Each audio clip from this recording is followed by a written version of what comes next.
The second round of ceasefire negotiations concluded in Belarus. Moscow and Kiev reached an understanding of the need of ensuring humanitarian corridors for the evacuation of civilians, together with a temporary ceasefire.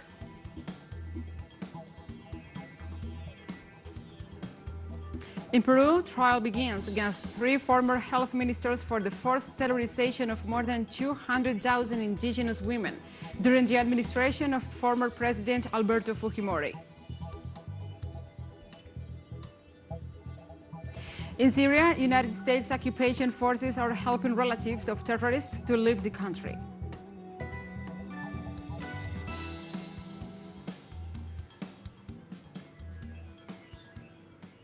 Hello, welcome to From the South. I'm your anchor, Gladys Quesada, from the teleSUR studios in Caracas, Venezuela. We begin with the news. Stay with us.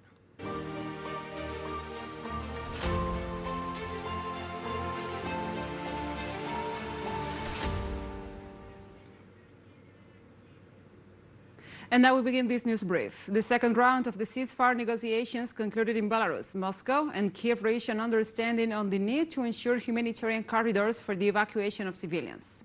Kiev and Moscow also agreed to continue negotiations as they planned to hold the third round of talks as soon as possible.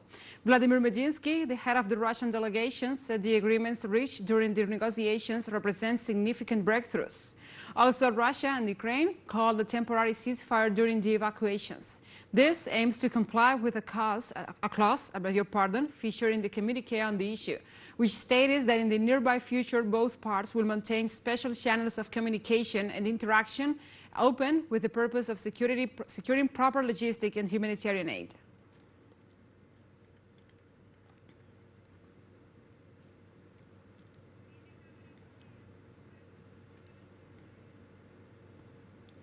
At the end of the second round of negotiations between Kiev and Moscow, the Ukrainian presidential advisor Mikhailo Podolyak made an unofficial statement in this regard. The second round of talks between Ukrainian and Russian sides has just ended. Unfortunately, we did not get the results we expected. The only thing I can say is that we discussed the humanitarian aspect in sufficient detail, because many cities are surrounded now. There is a dramatic situation with food, medicines, with the possibility of evacuation.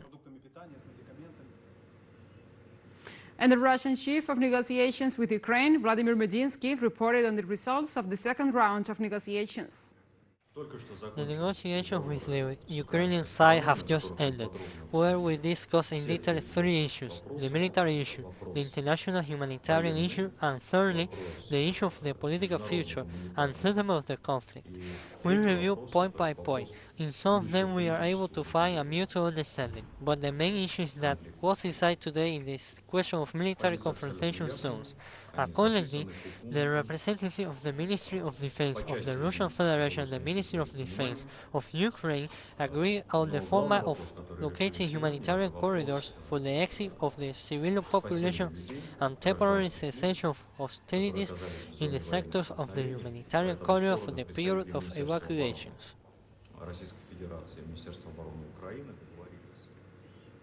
On Thursday, the Russian President Vladimir Putin made an official statement about the special operation in Ukraine.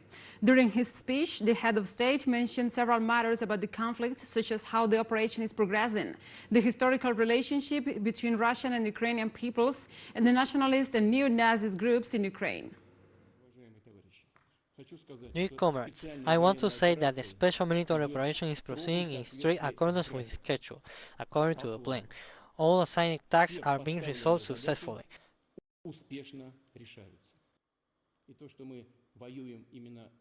The course of the military action itself shows who exactly we are fighting against: nationalist and neo-Nazi groups, among them are foreign mercenaries, including some from the Middle East, using peaceful civilians as human shields. I will never give up my conviction that Russians and Ukrainians are one people, even despite the fact that some of the inhabitants of Ukraine have been intimidated, many have been duped by nationalist propaganda, and some deliberately, of course, have followed the path of Berta and other henchmen of the Nazis, who during the Great Patriotic War fought on the side of Hitler. During a press conference in Kiev, Ukrainian President Volodymyr Zelensky said he has to talk to his Russian counterpart Vladimir Putin since there are no other way to stop the war. It's not about I want to talk with Putin. I think I have to talk with Putin. The world has to talk with Putin because there are no other ways to stop this war. That's why I have to. While talks between the Russian and Ukrainian delegations take new dimensions, so does the conflict in the east of the country, every time closer to Kiev. From the Ukrainian capital, sister network Al Mayadin correspondent Abu Sibak reports for teleSUR. The snowy weather in Kiev doesn't look like this in the battlefronts, which burn more each day that passes. Here in Kiev, measures are instated to the fullest. There's fortifications in front of the presidential headquarters, specifically in the entrances that lead to the city, in fear of the arrival of Russian troops at the capital by land. Kiev is preparing itself for a different stage than the one that passed. Citizens are insisting the lifting of curfews to go to the stores to buy supplies, while others, a few of them, are headed towards train stations in the city leaving for the west. Maybe it's Kiev's decision to head westwards, while returning to the east is of common interest for the Russian, Belarusian, and Ukrainian people.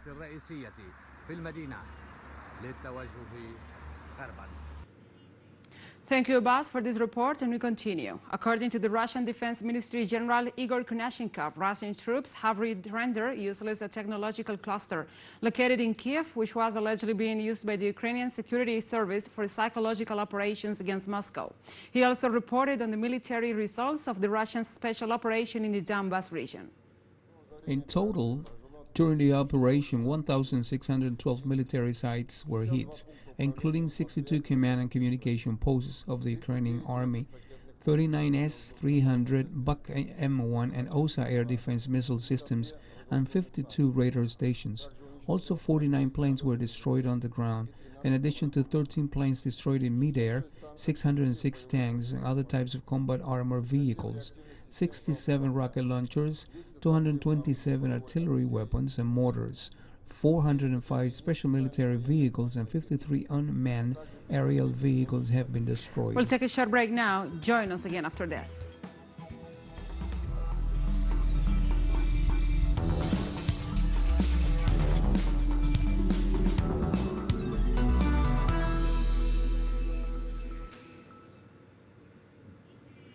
Welcome back to From the South. In Peru, trial begins against 3 former health ministers for the forced sterilization of more than 200,000 indigenous women during the administration of former President Alberto Fujimori. Eduardo León Mota, Marino Costa Bauer, and the current congressperson of the party Fuerza Popular, Alejandro Aquinaga, are expected to be prosecuted for the practice of medical procedures without the consent of the victims. According to local media, they will be investigated for crimes of death, crimes against life, health, and serious injuries, in addition to human rights violations. Indigenous organizations denounced that the accused were promoting forced sterilizations as a systematic practice to reduce the birth rate in rural areas.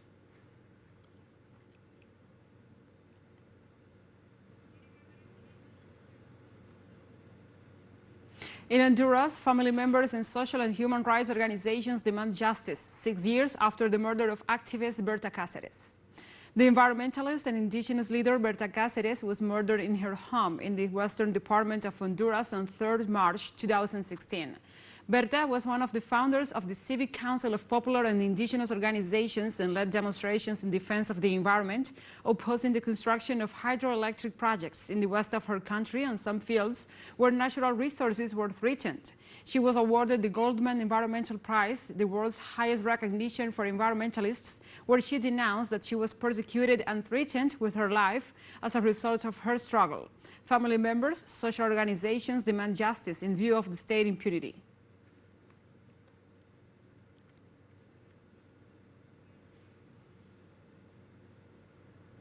In Colombia, a crisis in the prison system breaks after the prison privileges granted to individuals linked to the national government are made public.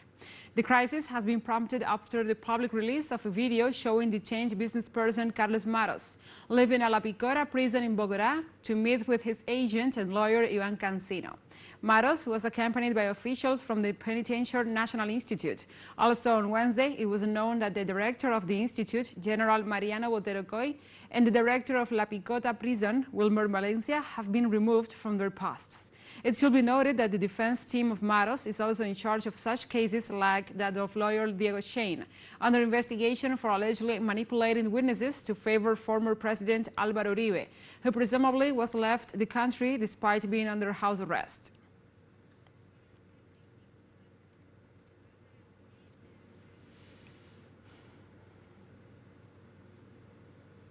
Now we move on to other topics. Heads of state and government of the Caribbean community and the Central American integration system met for the 4th CARICOM-SICA summit in San Pedro, Belize. Member countries aim at strengthening relations in the face of multidimensional challenges. The summit is expected to adopt the joint declaration of San Pedro with commitments to strengthen foreign policy, consultation, actively collaborate in socio-economic development matters, including tourism, trade and investment, and strengthen cooperation in climate change and public health, among other matters. United Nations Secretary General Antonio Guterres joined via video conference as a special guest at the summit and is expected to engage the heads of state and also on several matters, including COVID-19 pandemic response and recovery, climate change, financing for development, and the situation in Haiti. Clearly, much has happened in the world since 2011. The global and regional landscape has changed significantly. Our partnership, therefore, must be strategic. It must deliver more for the peoples of our shared neighborhood.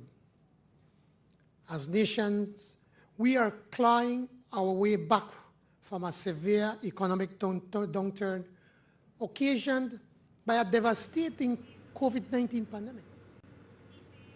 Speaking at the 4th CARICOM-SICA summit on behalf of the President of Panama, the Minister of Foreign Affairs, Erika Munz, stated the importance of 22 countries coming together to achieve common goals for the good of their peoples. It is not lost on us the extraordinary moment and the symbolism of why we're here. It is not only that it has been 11 years, but there's also something very important happening in the world, something very grave and very difficult. So the fact that 22 countries are coming together cannot be lost on us, and the power and the message that that sends, it's also extremely important. So we need to embrace it and understand. In recent interviews, Belize Prime Minister John Briceño has said that the government and the 3 public sector workers' unions must have a serious conversation about pension reform. Public Service Union President Dean Flowers told local media Creme News that there has to be a reform, not only in relation to pension, but in relation to proper wages.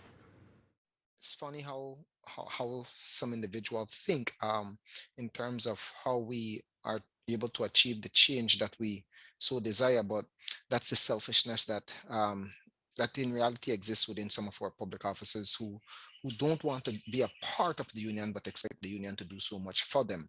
But in any event, we continue to be a union that fight for equity and for all public offices. Flowers has also made the point that if there was equity in the tax system, the government could then afford to pay public sector workers their pension.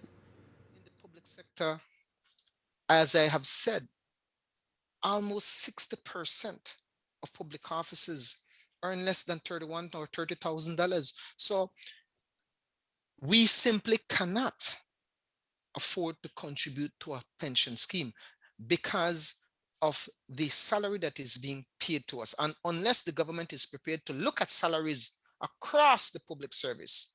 And we have more news coming up after a final short break, so stay with us.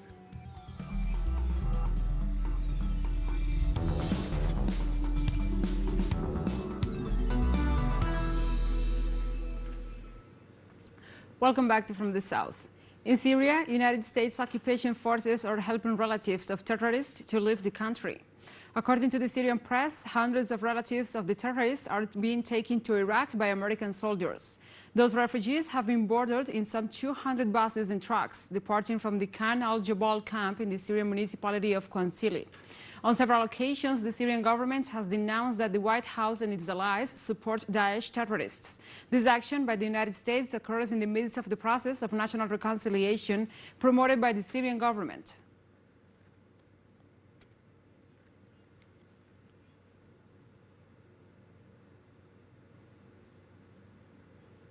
And the March Brent crude oil prices climbed close to $120 a barrel on Thursday, with Russian oil exports disrupted as traders tried to avoid becoming entangled in the sanctions.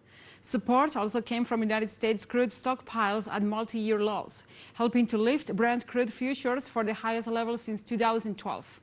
Brent has jumped by about 30% in the past 30 days, and the contract's 6-month spread hit a record high on Thursday at more than $21 a barrel, indicating very tight supplies.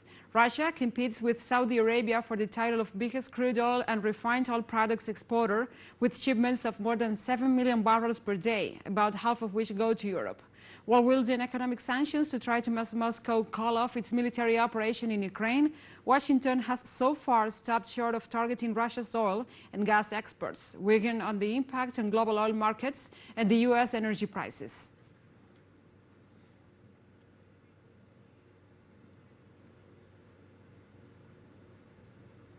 Sri Lanka's already dire economic crisis has deepened as its oil prices hover near $110 a barrel. The country is now having to scrape into dwindling reserves to pay for oil needed to keep the economy running. With dollar reserves running short, banks are unwilling to open lines for credit for imports, even essentials like milk powder, medicine and fuel. Authorities have announced countrywide power cuts extending up to 7.5 hours a day because they can't supply enough fuel to power stations. Energy Minister Udaya Gamampila said stations are rationing fuel to stop people from stockpiling diesel at home for their vehicles and power generators. A $1 billion line for credit expected from India may ease the things somehow, but the fighting on Ukraine threatens to hit another important source of foreign exchange: tourists from both Ukraine and Russia.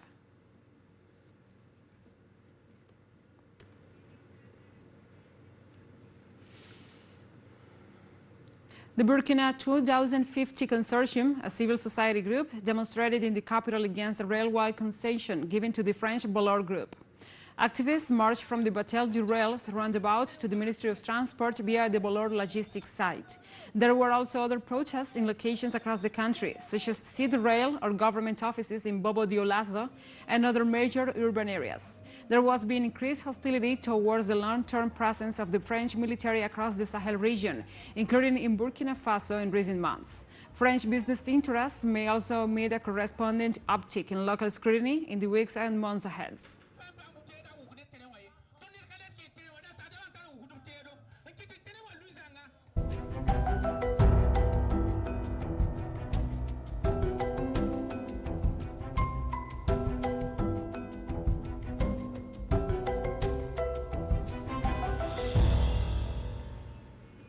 Now we move on to other topics. A special session of the UN Environmental Assembly commemorated the 50th anniversary of its creation.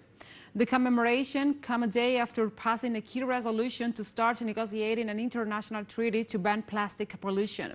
The resolution covers the entire life cycle of plastic and could reintroduce new rules on production, redesigning of products for easier recycling, sustainable use and better waste disposal. It also calls for financial assistance to help poorer countries to take action. UNEP has transformed into a formidable ecological consciousness for the world as it boldly championed the environment agenda. Progressively, over the last 50 years, UNEP has led the world to understand the centrality of environment in human existence, to appreciate the increased threats to the environment. As we celebrate the 50th anniversary of United Nations Environment Programme's existence, we laud the efforts of United Nations Environment Programme and encourage broader action to outcome climate change, biodiversity, rising levels of pollution, and waste being three major crises threatening our planet. And we have come to the end of this news brief. But remember, you can find these and many other stories on our website at telesurenglish.net. And also, if you feel so inclined, please join us on social media for all the latest news. We are on Facebook, Twitter, Instagram, and Telegram. For Telesur English, I'm Gladys Quesada. Thank you for watching.